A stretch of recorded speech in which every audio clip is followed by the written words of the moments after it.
Bismillahirrahmanirrahim.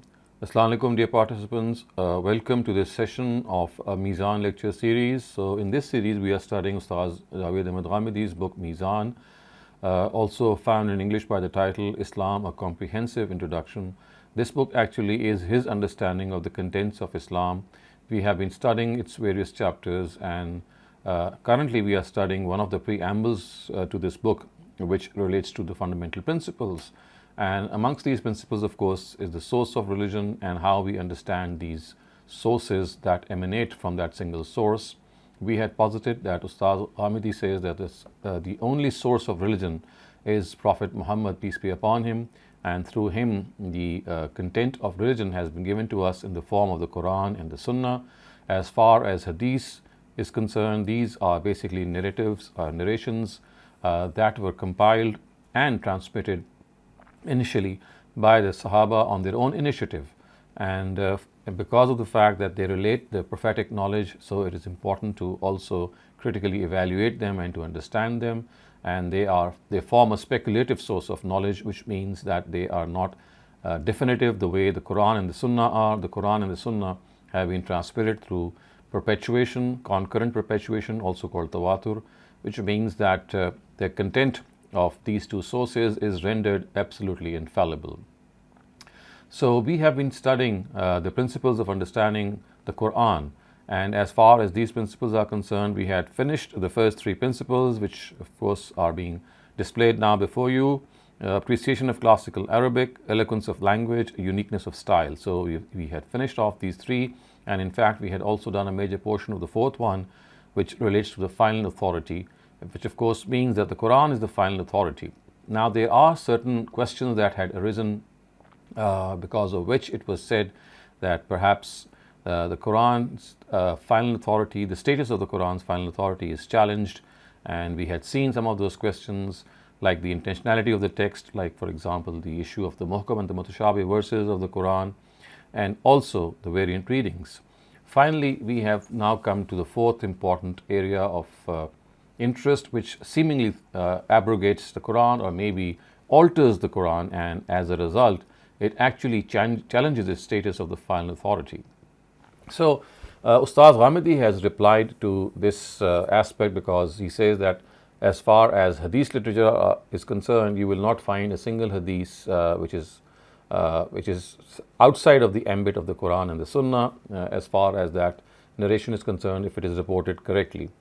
And if there is a narration which looks to be outside of the ambit of the Quran, or maybe it is adding something, or maybe even abrogating something of the Quran from the Quran, then it is not because of the fact that it actually alters or abrogates the Quran. It is only because we have not been able to understand those narratives. So in reality, no Hadith has ever abrogated a Quranic verse or even confined its scope of application. And thus there arises no doubt from this angle on the status of the Quran as the final authority, and we have seen that this final authority has been depicted by the Quran by the words Furqan and Meezan. So as I was just referred to, that when people were not able to understand certain stylistic features of the Quran and the background and perspective of certain Quranic verses, so they were not able to understand the words of Prophet Muhammad, peace be upon him, also regarding these areas. And they actually ended up surmising that now Prophet has given separate independent directives than the Quran, and at times these directives limit the scope of the Quranic directives, and at times they even alter them drastically or abrogate them.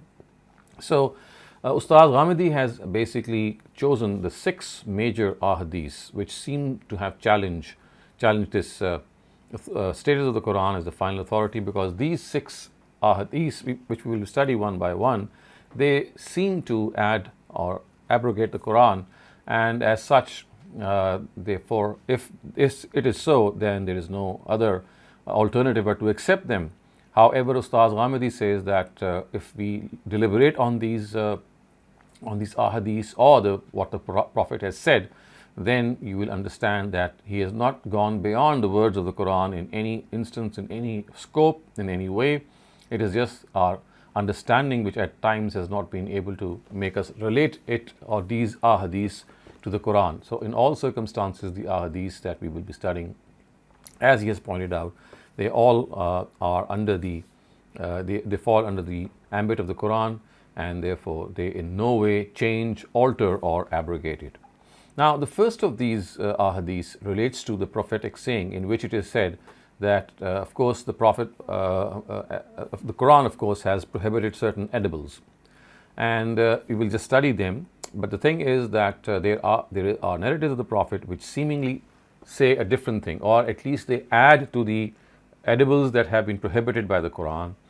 And for example, there is a narrative which says that the Prophet prohibited animals which have canine teeth, and birds which have claws that can, of course, bite and pick up their prey and tear them apart.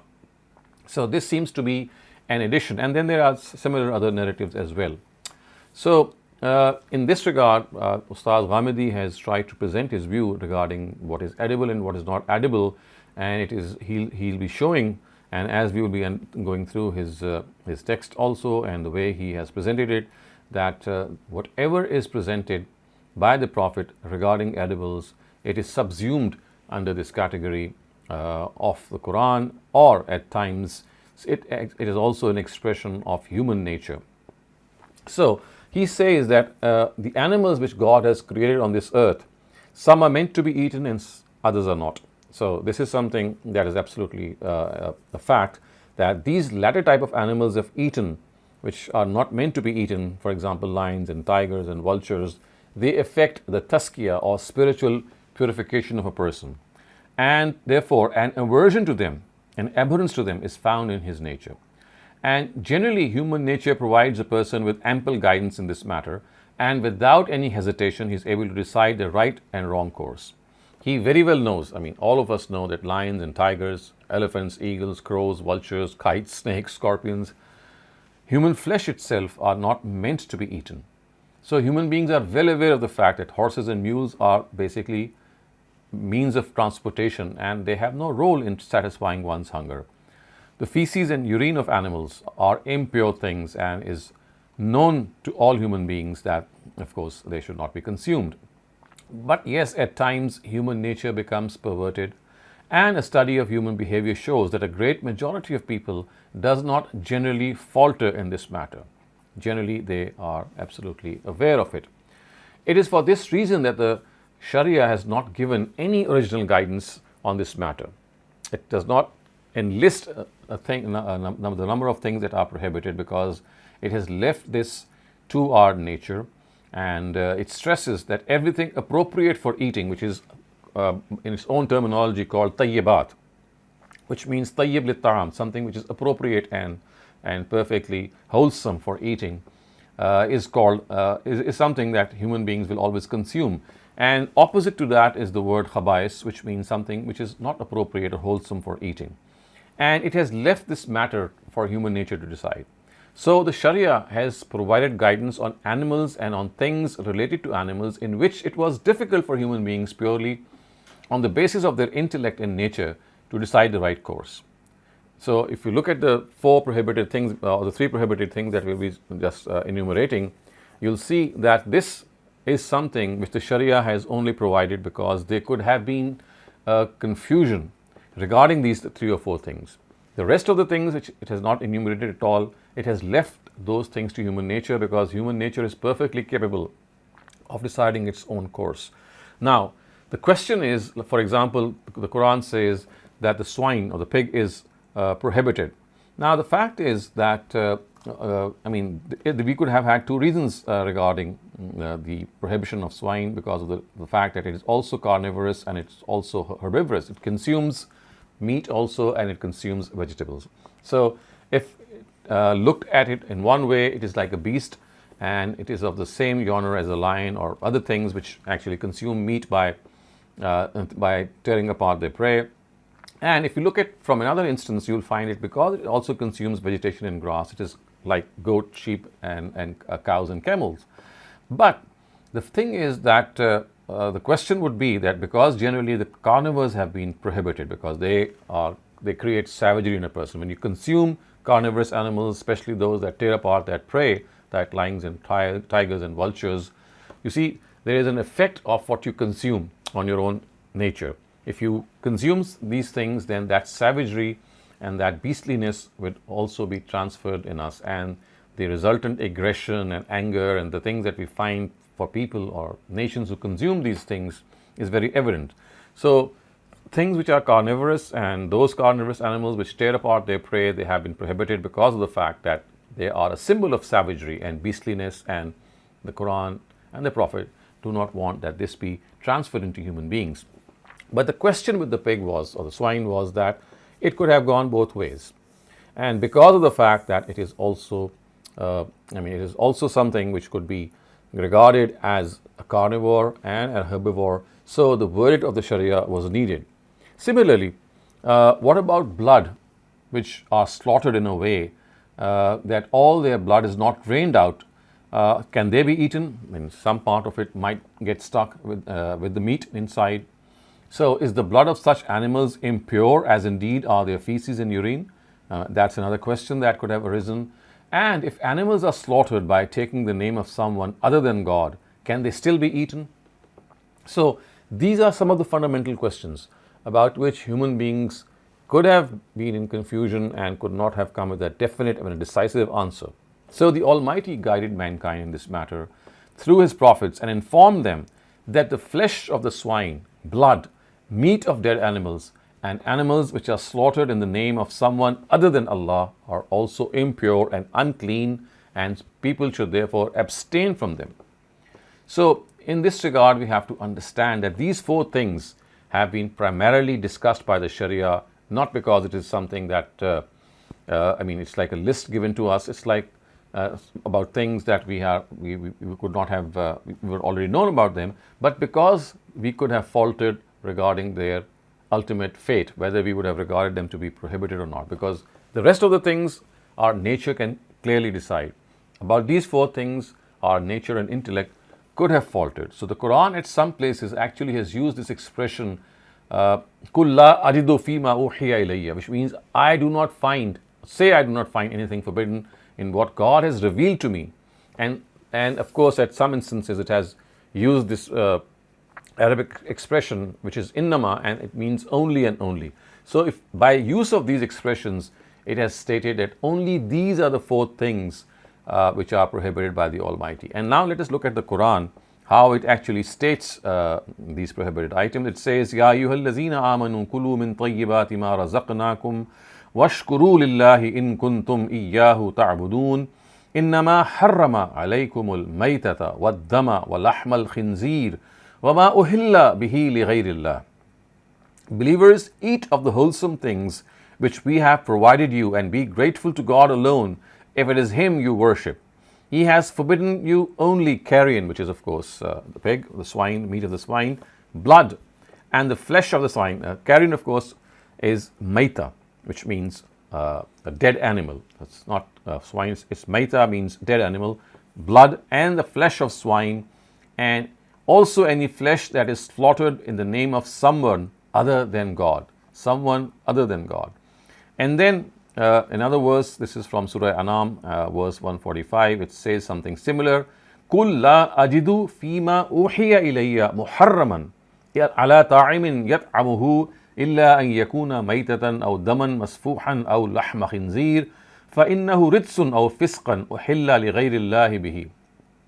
Say, I find not in what has been revealed to me through inspiration forbidden to a person who eats things which are edible, unless it be carrion or blood poured forth, or the flesh of swine, because all these are unclean or in disobedience to God, animals slaughtered in someone else's name. So you can see that in this verse of Surah Anam also what is being said is that these are the only four things that are prohibited. Now, as I just said, that there are certain narratives which say that the Prophet, peace be upon him, had also prohibited the meat of beasts which have sharp canine teeth, and birds which have claws and tentacles in their feet. Now, it is evident from these details that I have just divulged before you, as has been explained by Ustaz Ghamidi, that as far as these things are concerned, they are merely a delineation of the innate guidance found within human nature. people have erroneously regarded this delineation of divine guidance as the Sharia, even though it has no link with the prohibition of the Sharia stated in the Quran. So in other words, if the ahadith say that birds having claws and tentacles in their feet, they are prohibited, so the Prophet is not adding something to the list which the Quran has given. It is just telling us that these belong to the same category as savages, I mean as animals which people don't consume. So if the Prophet is telling us that birds having claws and tentacles in their feet and animals which have sharp canine teeth are also prohibited, he is not adding a fifth element to this list. He is just explaining what our innate guidance or our human nature already knows, and that is beasts which are basically savage, which we very well know that they are savage, and they have that beastliness in them, and if they are consumed like vultures and tigers and elephants, so they will transfer the same beastliness to those who consume them. So when the Prophet was making a list of these things or delineating a list of these things, he was not adding something to what the Quran was telling us. He was just explaining what is already found in human nature. The abhorrence of these things is already found in human nature. He was just explaining them. So this is how he has explained that if we take into account the fact that the Prophet has not added to the list which is given by the Quran, he has just actually said that just as the Quran points out the four major things in which human intellect would have faltered or could have faltered, because the rest of what is required to be eaten or not to be eaten is clearly known in our fitra, in our nature. So this is basically an explanation of human nature, how human nature would be averse to birds having claws and tentacles in their feet to be consumed. So he says that the issue of hadith abrogating the Quran or limiting the Quran or adding the Quran, as far as this hadith is concerned, does not even arise. Now, let us move on to the second hadith. And this hadith also is something that seemingly adds to the content of the Quran. The Quran has prohibited certain relations, and in those relations, the Prophet has added, it seems, a few more relations. For example, he has said that foster relations are also clearly prohibited, and he has also said that as far as the aunt and the niece are concerned, they cannot be combined in marriage alone. Of course, we do not find this in the Quran. So people think, or our scholars think, that this is something which of course cannot be in any way accepted as something which is part of the Quran. It is like an addition to the Quran. So this style of the Quran, of course, Ustaz Ghamidi says, is because of the fact that we have not understood a certain element of the Quran, and that is that at times the Quran suppresses certain clauses, something which is automatically understood, something which the reader knows. So if he knows those clauses, then the Quran does not mention them. And as we will come to these ahadiths, let's wait a little while, but let me explain how Ustaz Ghamidi has said that by not understanding a style of the Quran in which certain obvious things are suppressed, we tend to think that the Prophet has added some more relations as prohibited. So if you look at this verse which is being displayed before you, وَمَا مِن دَابَّةٍ فِي الْأَرْضِ وَلَا طَائِرٍ يَطِيرُ بِجَنَاحَيْهِ إِلَّا أُمَمٌ أَمْثَالُكُمْ, and all the beasts that roam in the earth on their feet, and all the birds that fly on their wings in the sky with both their wings, are but communities like your own. So I'm now going to read out the text from Ustaz Ghamidi. He has explained how in this verse there are certain suppressions, and those suppressions, if understood, will clearly tell us that these are understood to be present, but they are not expressed. So he says, a little deliberation shows that in the verse above, an ellipsis, which means a suppression of parallel phrases, has occurred because of the presence of the word, of the expression fil ard, which means in the earth. In the first part of the sentence, there is an ellipsis, which means suppression, of course, of its parallel expression, which is fis sama. So the opposite of fil ard, which means in the land or in the earth, would be in the sky. So because of the fact that fil ard is present in the first part, the second part, which should have mentioned fis sama, is not mentioned, because it is understood to be present. Similarly, because of the presence of the expression yatiru bi janahayhi, which means fly on their wings, in the second part of the sentence, an ellipsis of its parallel expression tadubbu ala arjuliha, which means roam on their legs, has occurred in the first part of the sentence. Though this style is not present in the English language, it exists abundantly in classical Arabic. In Surah Nisa, where Quran has mentioned women with whom marriage is prohibited, two instances of this style can be seen. So we now come to those areas in which the prohibited relatives are mentioned, and this style will be evident. And what exactly is the style? The style actually means that clauses and phrases and expressions which are understood to be present, they are not expressed by the Quran. So in technical terms, in the Arabic language, this is what we call hasf. Hasf means ellipsis or suppression. So what is understood is not expressed. What is automatically understood is not given expression.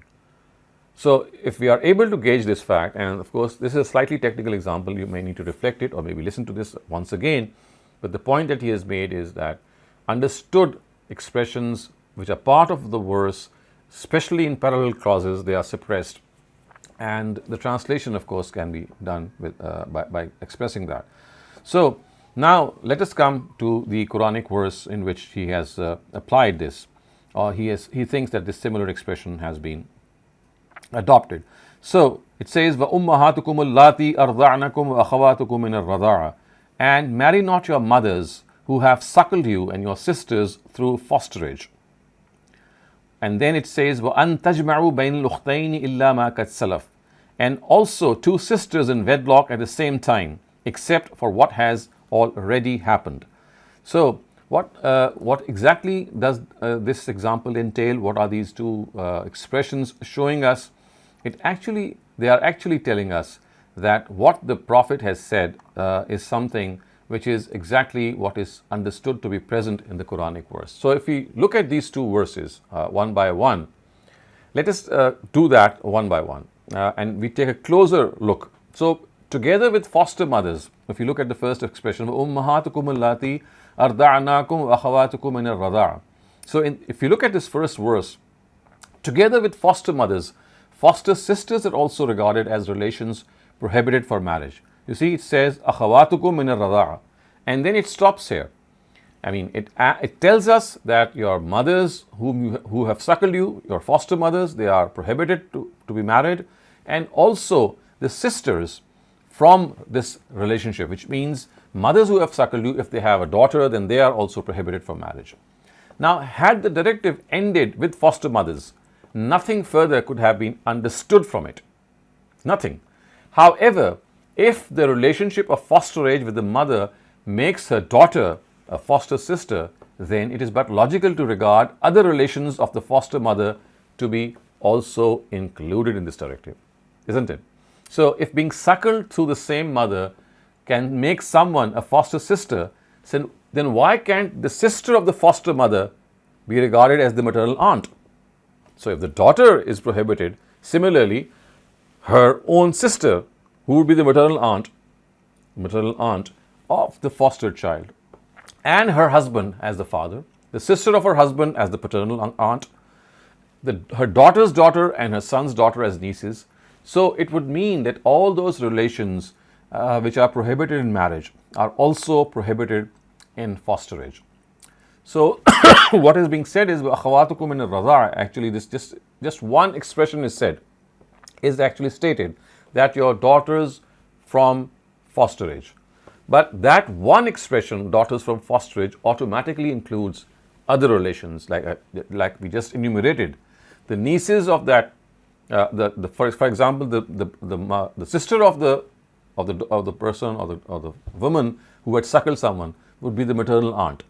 So that would mean, although the Quran does not mention the maternal aunt, but because one relation has been mentioned, which says akhawatukum min ar-radha'a, sisters out of fosterage, and the rest has been just left to our intellect to understand. The other list would be akhawatukum min ar-radha'a, which means sisters from fosterage. You can add to this that mothers also, a mother's sister from fosterage would mean that the maternal aunt would also be prohibited, and similarly the father also. But the mother and the father have not been mentioned, or the khala or the khalu have not been mentioned, as we say in the Urdu language, because of the fact that the sisters have also been mentioned. So this mention has actually made it understood that the rest are also present. Now look at the second verse. It says, وَأَن تَجْمَعُوا بَيْنَ الْأُخْتَيْنِ إِلَّا مَا قَدْ سَلَفَ. So it says, if you look at this, and also two sisters in wedlock. Now, if you look at this verse, it would mean that if combining two sisters in wedlock is a lewd thing, because the Quran says it's something that should not be done. As far as the relationship of marriage is concerned, then combining a woman with a brother's daughter in wedlock or with a sister's daughter in wedlock is like combining a mother and daughter in wedlock. So that would mean that the paternal aunt or the maternal aunt with the person herself or the girl herself would be amounting to gathering or combining two relations which are prohibited, just as two sisters are. So what is being said here is that if you look at the Quranic verse which says وَأَن تَجْمَعُوا بَيْنَ الْأُخْتَيْنِ, then Ustad Ghamidi says that the rest of the part is actually suppressed, and the rest of the part would be وَأَن تَجْمَعُوا بَيْنَ الْأُخْتَيْنِ وَخَالَتِهَا الْمَرْأَةِ بَيْنَ الْمَرْأَةِ وَعَمَّتِهَا وَبَيْنَ وَأَن تَجْمَعُوا بَيْنَ. I mean, this whole expression has been wrongly stated here because of the non-alignment of the text. So basically it says وَأَن تَجْمَعُوا بَيْنَ الْأُخْتَيْنِ.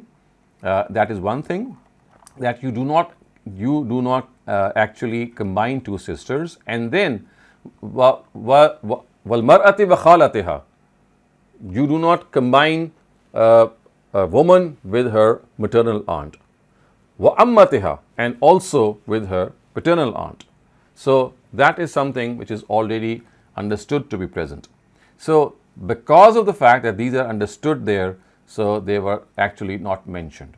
So now if we look at this fact that the Quran has actually not mentioned foster relationship, all the foster relationship, it has just mentioned one category after the mother, which is the foster sister, then we will come to know that the rest of the relations are already present. So therefore, now if the Prophet is reported to have said, look at the first part, يَحْرُمُ مِنَ الرَّضَاعَ مَا يَحْرُمُ مِنَ الْوِلَادَةِ. Every relationship which is prohibited for marriage owing to lineage is also prohibited owing to fosterage. Now this is a narrative which people think has added to the Quran, has added, because the Quran does not say, seemingly, that all the relationships which are prohibited for marriage according to lineage, they are also prohibited according to fosterage, because the Quran has just said ummahatukum allati arda'nakum wa akhawatukum min ar-radha'a. So it has only said the mothers who fostered you and the daughters of those mothers, but the rest have not been mentioned. So we've just seen that even though the rest have not been mentioned, because of the style of the Arabic language in which understood things, they are left to the discretion of the reader, they are already present. So Ustad Ghamidi says that the Prophet is not adding anything to the Quran. He is just stating what was the obvious. He is just stating that every relationship which is prohibited for marriage owing to lineage is also prohibited owing to fosterage. So just as the foster mother is prohibited, the real mother is prohibited. The foster father is prohibited, is just like the real father. Although the word of the foster father is not mentioned. It's not mentioned. The mother is only mentioned and the daughter is only mentioned. But common sense shows that this is like the Quran telling us that you can understand the rest yourself. So if the Prophet says that the raza'a, fosterage, prohibits in the same way as lineage prohibits, then he is not adding anything to the Quran. He is just explaining something that was suppressed in the Quran. Similarly, look at the second narrative. It says, لا يجمع بين المرأة وعمتها ولا بين المرأة وخالتها. Neither a lady and her paternal aunt nor a lady and her maternal aunt can be combined in wedlock. Ustad Ghamidi has already shown that وَأَن تَجْمَعُوا بَيْنَ الْأُخْتَيْنِ, which means that you cannot actually have two sisters in wedlock at the same time. But the rest of the part after it is also suppressed, which means that you cannot combine a lady with her maternal aunt and a lady with her paternal aunt, because that would be equally lewd as two sisters are. So in this way, he has actually shown that this narrative also, the second narrative also, is not something which is adding to the Quran. It is not adding to the Quran as people contend. People think that the Prophet has added this relationship of a maternal aunt with the lady herself and the paternal aunt with the lady herself to be prohibited. No, he's not adding anything. He's just stating the obvious that was left to the discretion of the human intellect in that part. So we have so far covered two ahadith which, according to our jurists, they add to the Quran. They alter the directive of the Quran. They specify the Quran. And in both these cases, as you can clearly see, Ustad Ghamidi says that ahadith are not adding or confining or in any way abrogating the Quran. If we looked at the first example, in which if the Prophet said that beasts which have canine teeth or claws, birds which have claws are also prohibited, he was not adding to the list of the Quran. He was just delineating human nature, about which we are already averse. Human nature is already averse to such beasts being consumed. And in the second, we have seen that fosterage is mentioned in a specific way in the Quran. But the Prophet has mentioned that all relationships with fosterage, all relationships that are found on the basis of fosterage are forbidden in the same way as those are forbidden in the case of lineage. So again, this narrative is not something which is adding to the Quran in any way. It is just explaining a part of that. And we have also seen that if the Prophet has said that a lady cannot be combined with a maternal aunt or a paternal aunt, then this is exactly the same when you see that antajma'u bayn al-ukhtayn, that two sisters in wedlock cannot be combined because it's a lewd thing. So the Prophet has just extended by analogy that if combining two sisters at the same time in wedlock is a lewd thing, then combining a lady with a paternal aunt or a maternal aunt is equally the same thing. So he has just extended that, and of course that is something that is already suppressed in this Quranic verse. I'm not going to cover the rest of the four examples today. I think that we need to chew upon what I've just described before you. Slightly technical, but hopefully if you can read through this again or listen to this again, you might find it very important. And the reason that this is something very important is that now this is a very, very important debate in our Islamic thought. And this debate actually revolves around the fact that ahadith seem to abrogate, which means cancel, or limit the scope of ahadith of the Quran. I mean, ahadith abrogate or limit the scope of the Quran. So this is a whole point of view, and it has been derived because these ahadith seemingly do so.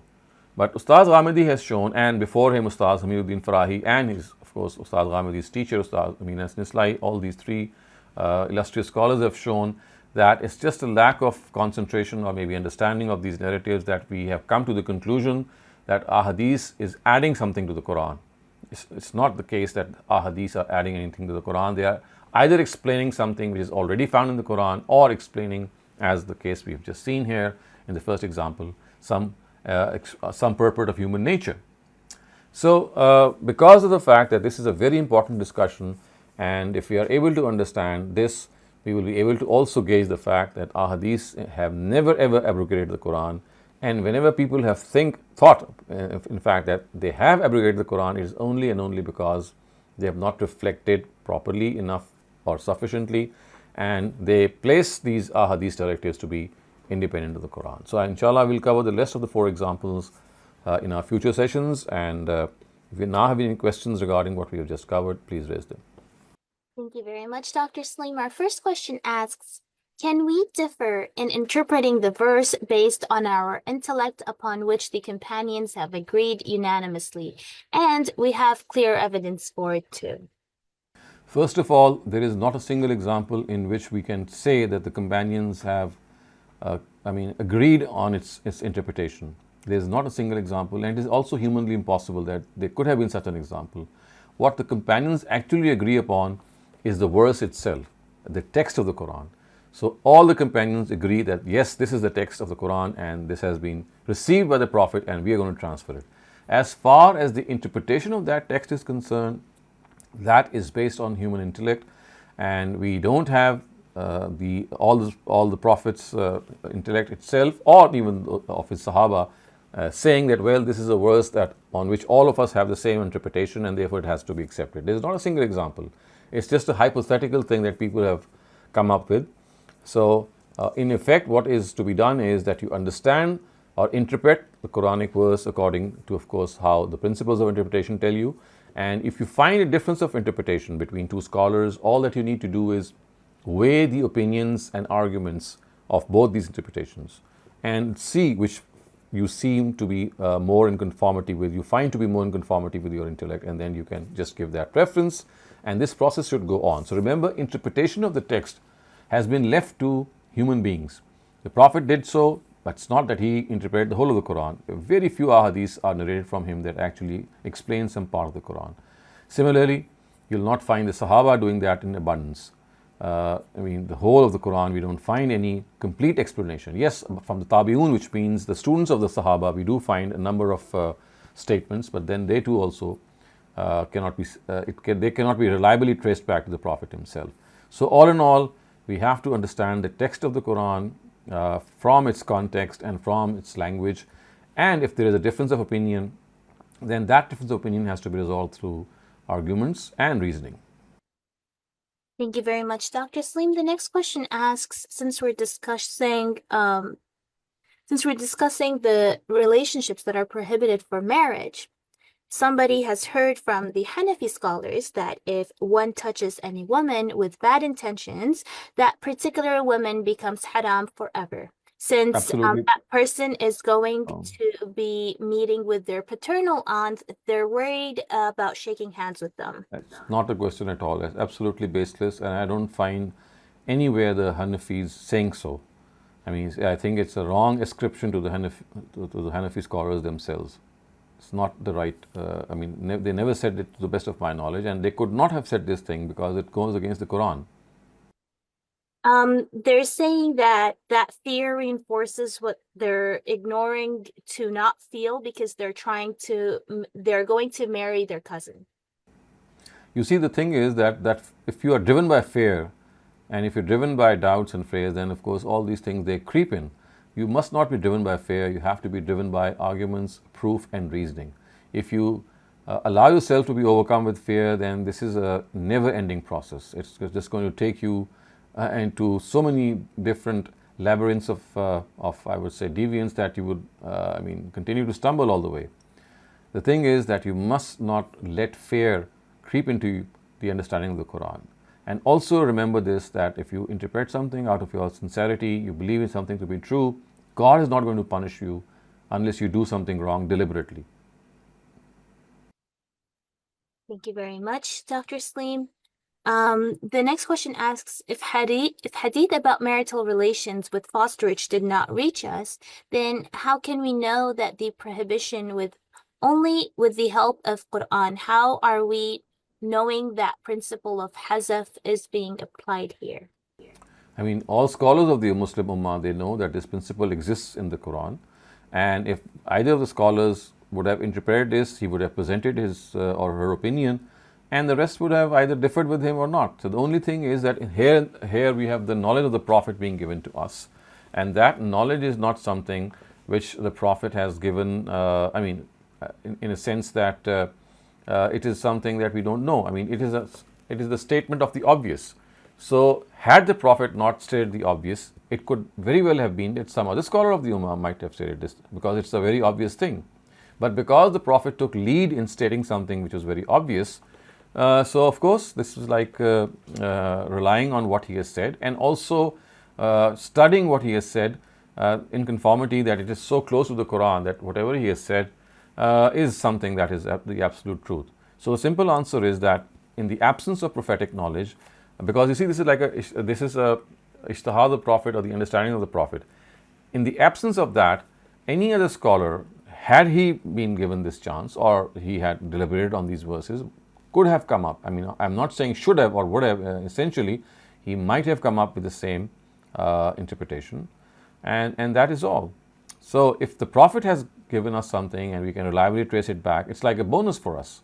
But that does not mean that in the absence of that interpretation, others would never have been able to reach this. there might well have been a chance or case that others would have been able to derive this as well, because basically this is like a derivation.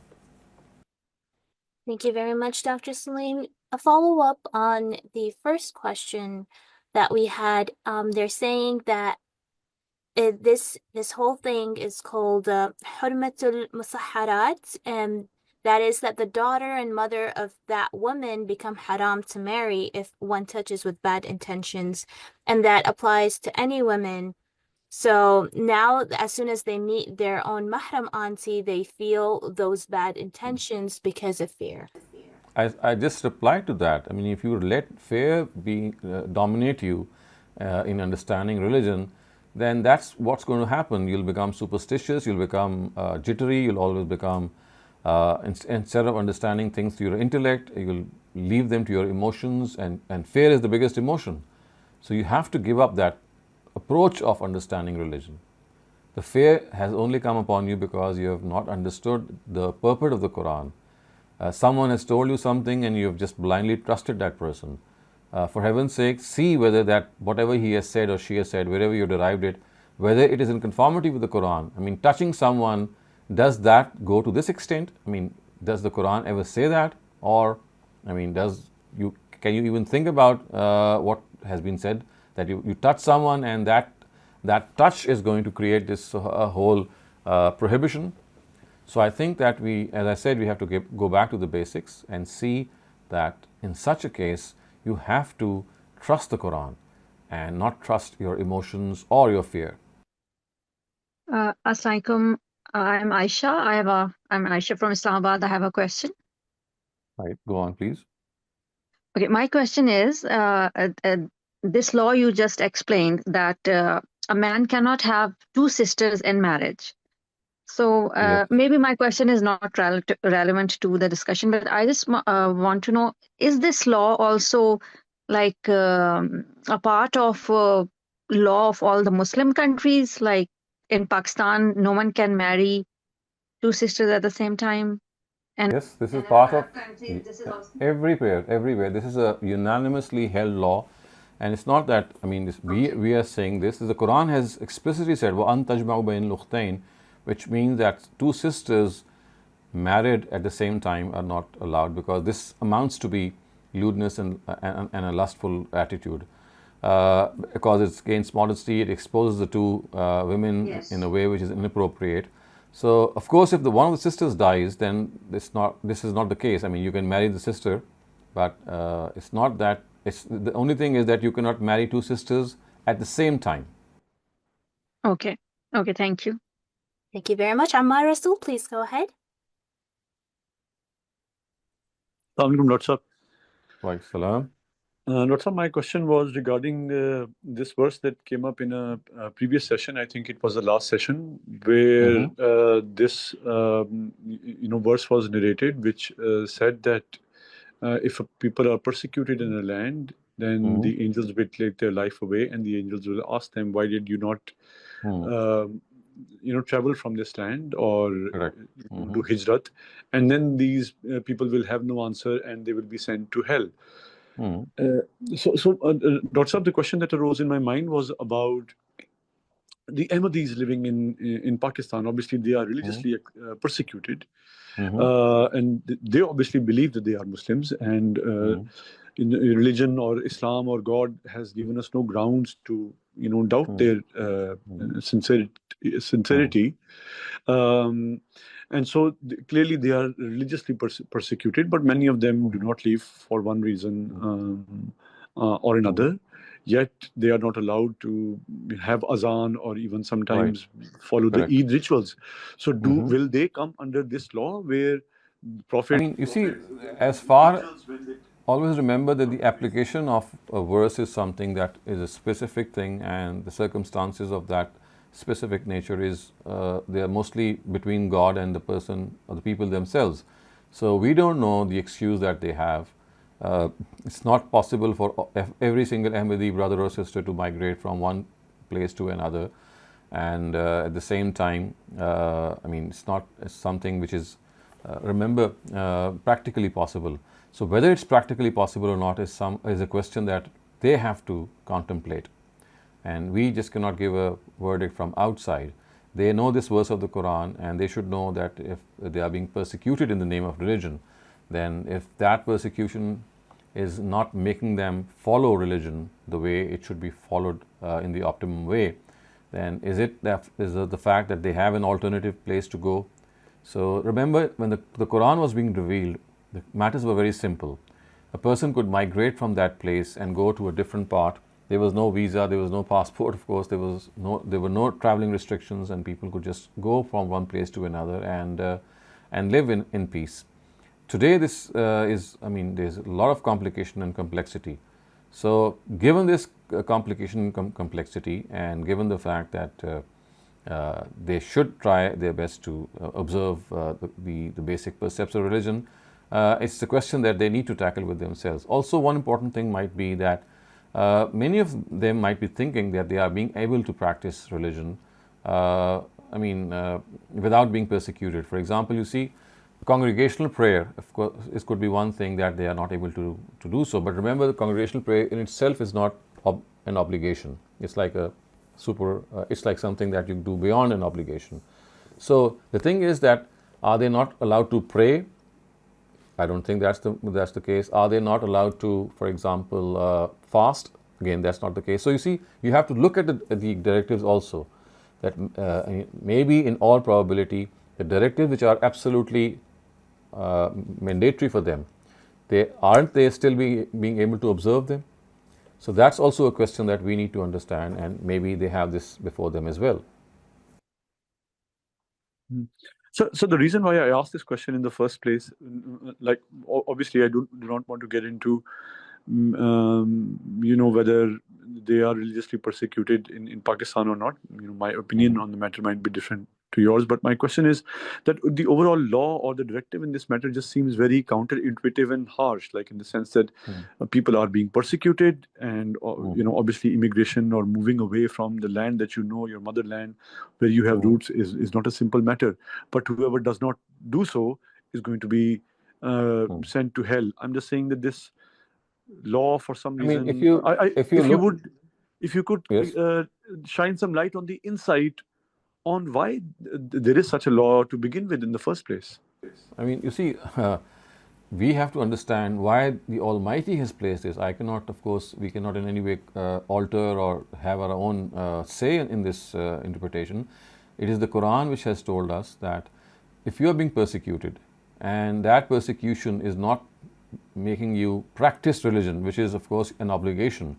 For example, if I'm not allowed to pray, which is my first and basic obligation towards God, which of course we find is not the case with the Ahmadis, I would say, then that is a very, very severe matter. It means that my first expression with God, which is expressing my thanksgiving and remembrance to God through praying, is in jeopardy. I cannot even pray. So if I cannot even pray, then, and also I have a place where I can go and pray. You see, the thing is that it's not as much as the fact that you cannot pray, as is the case that you can pray, but you're not making enough effort to go to that place. So it is here basically, the question here is of slackness and indifference, that you can fulfill all your obligations of religion very well, and because of a little slackness or maybe a little laziness, or maybe out of little fact that, well, why should I leave my home or my hometown? Because you see, religion is something, or faith is something that should hold priority in our dealings. So this is a question which the Quran has raised actually, that is your faith more important to you, or the manifestation of your faith, or your belongings, or the place that you live? So I think that we have to understand that it's like a question that the Quran has said, that if you are able to migrate to a place where you can fully practice your religion, then what's the reason that you're not doing so? So that reason is something, if it is legitimate enough, if it is something that is a very strong excuse on your part, then obviously the Almighty would be hopefully forgiving you. But if that excuse or pretext is flimsy or frail or doesn't hold much ground, then this is what the Quran has said, that it actually means or amounts to something that you have not given religion enough importance and enough preference in your life. You've had the chance to go out of your place and still practice it freely in the way God wanted you to practice, but you never took that step. All right, sir. Thank you. Thank you very much. The next question asks, is political persecution also considered under the command of Hijrah, or is this limited to only religious persecution? Only religious persecution. I mean, political persecution, it depends what you mean by that. I mean, what exactly could be the form of political persecution, because that would only mean that you're not allowed to express your political views. It's that the state is like a tyrannical state, it's like an authoritative state, and you are just not allowed to express anything that relates to politics. That itself, of course, is something that is unbecoming and wrong. But in that case, you're still able to practice religion. So the persecution that is being talked about here is that you were given a mandate, and that was to practice God's religion on earth. And that mandate could have been honored by a little effort, and you did not do so. So that is basically, it relates to God's religion. It does not relate to anything else. Politics, of course, is not the ambit here. Thank you very much, Dr. Saleem. We have a longish question about how do you overcome hypersexuality? And then we've had the same line of questioning before where somebody says that they have had a lot of fatwas regarding gender interactions, and when they interact with their relatives, they feel those sensations that they don't want to feel, and they know by their fatwas that it's unnatural if you interact without having any temptations. So now any interaction that they have makes them feel aroused, and they are very confused between their intentions or other whispers that they have in their head.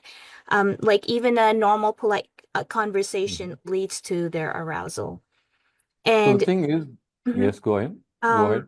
and so they're trying, they said that going through the Sira, they found a lot of evidence for gender interaction in Prophet's time. But when they ask a local person, they say that they must feel these arousal thoughts, and that's why they're prohibited from taking a look at people in the first place. So So now I think yeah, go ahead.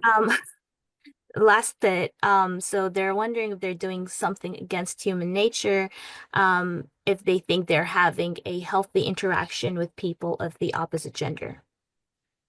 As I said, I think that I would advise the person who has asked this question to please base his or her actions on what the Quran has said, and forget about what the fatwas that he's getting, because some of these fatwas are totally misleading, and they are not based on the Quran. They are primarily based on some of the cultural, I would say, norms of a society that perhaps the people who are giving that fatwa are aware of, or maybe they are akin to. So if you look at the Quran does not give you this this picture at all, and it does not. It in fact instills you with a lot of confidence that you can. For example, at one instance it says "An ta'kulu jami'an aw ashtata," that you can sit with people of the opposite gender and have food with them, and if you want you can do it separately. There is no restriction on that. And then look at how Surah Nur treats those restrictions. All it says is that you must control your eyes from taking undue liberty, and at the same time wear proper decent clothes. So these are the two restrictions which are given both to men and both to women, and that is all. And one more restriction is imposed on women, and that is that they should not display their finery, they should not embellish themselves except those limbs which are already exposed. That is all. Everything else is cultural, or maybe it has preferential, I would say, expression, because a particular person has a particular inclination, but that inclination should not be made religion at all. The Quran has discussed this matter in detail, so I think the questioner should rely on the interpretation of these verses only. And the second thing is that if this is something which has become a fear or maybe an obsession, then it might well be a good thing if he or she can show himself or herself to a doctor also, because a doctor also will treat the person not in a way that he's going to explain what religion tells him or her, but in the sense that when something becomes a part of your nature, it makes you depressive or it makes you obsessive, then there are certain drugs, there are certain medicines that can help a person calm him down, calm her down, soothe and relax that person and make that person realize that, you have to live a normal life and not be overcome with fear. So I think these two things should be done in tandem. On the one hand, consult a good therapist who can help you in calming you down, on letting you know how to live in life, how to live a life of in which there is no such consternation or apprehension. And secondly, rely on the Quran. And had the Quran not discussed this, there could have been a lot of questions that might have gone unsolved. But because the Quran has made it a point to discuss every possible detail of gender interaction, why do we need to do anything else? Why do we need to go to anyone else? And I think that if you could just consult how Ustaz Ghamidi or Ustaz Islahi have treated these verses of Surah Nur, in particular where this mention has been made, that should suffice. And if that is not sufficient, you can always personally contact me and I'll try to explain things even more. Thank you very much, Dr. Saleem. The next question asks, are you allowed to wear dresses that expose the shoulders? You see, if you look at the Quranic injunctions that relate to dress, it says, يَحْفَظْنَا فُرُوجَهُنَّ, which means protect your private parts. Protection means, it's not said that you cover your private parts. It says يَحْفَظْنَا, which means protect them. So it's more than just covering them. It would amount to saying that you cover those parts also which are adjacent to your private parts, something that fall adjacent. For example, if women they are wearing half sleeves, then of course this should not go beyond this area of your elbow, because it's adjacent to their bosom, which is of course their private part. So something which is adjacent to their chest should also be covered, because the words of the Quran are يَحْفَظْنَ فُرُوجَهُنَّ. And so my answer would be that if they are covering until the half of their arm, which is like until their shoulder, then that would be exactly in line with what the Quran is telling us, that you protect your sexual organs, and that protection actually means that you cover not only those organs but parts which are adjacent or limbs which are adjacent. Dr. Saleem, this is my personal question. So, like, if you're wearing a t-shirt, though, it's not like your boobs are gonna show. Like, is that bad too? Like, do you need to have your full sleeves or 3/4 sleeves? As I said, if you look at the Quran, you see the Quran, first of all, we have to understand the Quran does not demarcate these things. It's not that it ascertains exactly what is to be done. It uses a certain word, and that word has to be understood by human beings. And as a result of that understanding, you form a particular picture. So the Quran has just used one word, and that is Hifzul Furuj actually. Hifzul Furuj means protect your private parts. That's it. So scholars have come up with different understandings of this expression. And to me, the best understanding is the fact that the word يَحْفَظْنَ فُرُوجَهُنَّ or يَحْفَظُوا فُرُوجَهُمْ actually means not only to cover your sexual organs, but organs or limbs which are adjacent to them also. So if you look at a woman's body, you'll find, of course, that the bosom that she has, the adjacent things or the adjacent limbs would be the arms as well. So if you look at that, so to me it would be that half of the arm should be covered, if you look at it in this way. Thank you for that explanation. So a follow-up that we have in the chat is asking, so would this also apply for legs? So a skirt that reaches the knees should be sufficient. Yes. That should be one of the areas that the knees or just below the knees should be sufficient.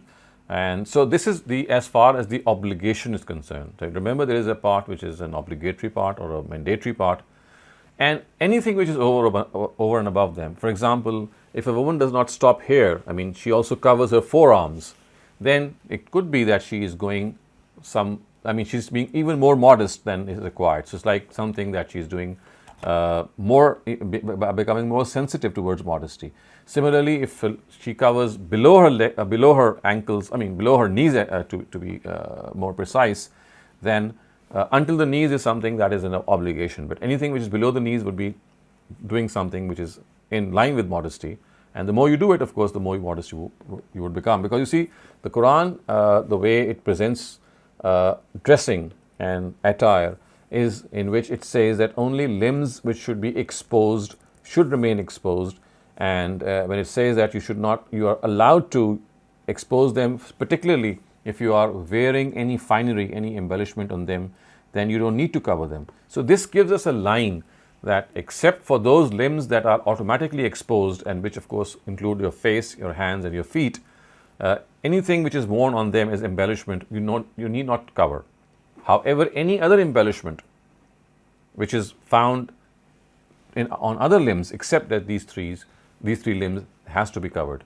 So this gives us a general approach that the Quran actually wants us to dress in a certain way, and that way of course would be that where the obligation is and where you can do something which is more than obligation, and that would be counted as a more modest behavior, I would say. Thank you. A follow-up is the knee below not only applicable for men only? No, that's something which we talk about both the genders. Okay, thank you. And so another question is asking, what's the aura of a woman in general? As I said, you see the word aura, again, this is something that has been left to ijtihad. It's not that the Quran or the Prophet or someone has said that, well, this is the aura. The Quran has just used one word, as I just said earlier on, yahfazna furujahum, protect your sexual organs. Protect, it's not hide or cover, it says protect your sexual organs. So that protection is now a word, and my understanding of that protection would be the aura, and your understanding would be the aura. This could vary from person to person, but as I said, there are certain people who think that the aura is just, for example, in the case of women, if they cover their chests, that would be sufficient. If they cover their, the other private part, that is sufficient. But you see, that would only be sufficient had the Quran used words to the effect, cover them. Something like yugattina, ghatta means to cover. But the Quran never used these words. It says protect them. So hafaza or hafiza is more than covering. So that more, whatever your understanding of that more, is the aura. And I think that is left to your own understanding. And so our fuqaha or our jurists have tried to actually ascertain this hafzul furuj. And so they say that basically, if you cover yourself, if men are covered from their, such that they are covered unto their knees, from their private part unto the knees, then that is sufficient. And for women, it is if they cover themselves such that anything beyond that, their hands and their feet and their their face can be left exposed. Other than that, everything should be covered. So that is what the understanding of the jurists is. So that, as I said, aura is not a word. It's not something that the Quran has defined or given you exact demarcations. This is how people have understood what aura should be. The Quran has just used the word hafiza, which means protect. All the rest is a human understanding of the word hafiza. Thank you very much, Dr. Saleem. What products count as hair embellishments? So like a hair shine or hair dyes, would those be hair embellishments, or does it need to be? So again, this is a matter of ijtihad, this is a matter of understanding. So Quran has not pointed out any of these things. It has left them to your own understanding. All that it has said is la yubdina zinatahunna, do not embellish yourselves except on limbs which are such and such. So that word embellishment, zina, is the Quranic word. So what is zina? Zina means ma yuzayyanu bihi, something that you add to your already existing limb to make it more beautiful, to beautify something that already is there. So that is the sense. Now, it is now up to you to understand that what that beautification is, that whenever you add something to something that's already there, that would count as zina. Thank you very much, Dr. Saleem. We have time for just two more questions, which we'll take one from the chat and then one from the raised hands, and then we'll be ending the session, inshallah. Nisma, please go ahead. Assalamu alaikum, Dr. Saleem. Wa alaikum assalam. So my question is that because Quran is such a personal religion in the context that it's so much between a person and his God. When we understand something through ijtihad, is it also possible if somebody feels that they're not attracting attention by wearing something? Is it possible that they can go ahead and do that and it follows the same principle as to what the Quran said? Because it's so personal, I feel sometimes. I think you have to understand that the law of attraction or the reason of attraction that is often given by our jurists is never ever mentioned in the Quran. I mean, this is something which our jurists have come up with. I don't know from where, that the whole these directives that relate to gender interaction, they rise, or they are fundamentally based on how you can make yourself unattractive to the opposite gender. That's never the import of the Quran. The Quran has stated extremely explicitly. It says, "Zalika azka lakum wa athhar," that these directives have been given to you for your own personal purification.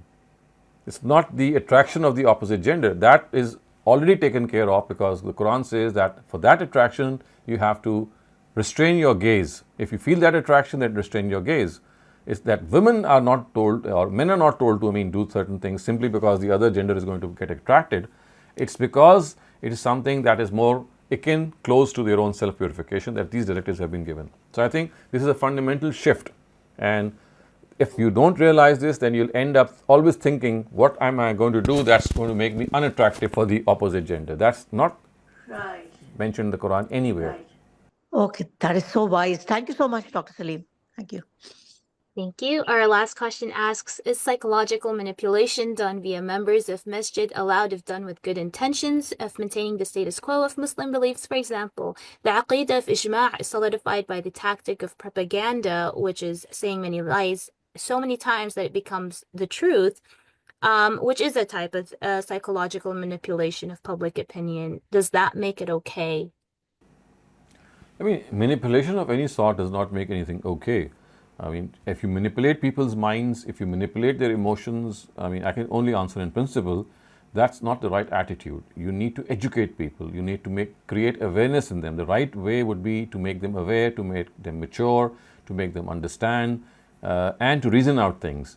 When you manipulate their minds, seldom is that intention very pure. I mean, seldom can be said that you have a very pure intention. Often the intention is that you would like you have some agenda before you, have some thing before you, and that manipulation is going to serve that purpose.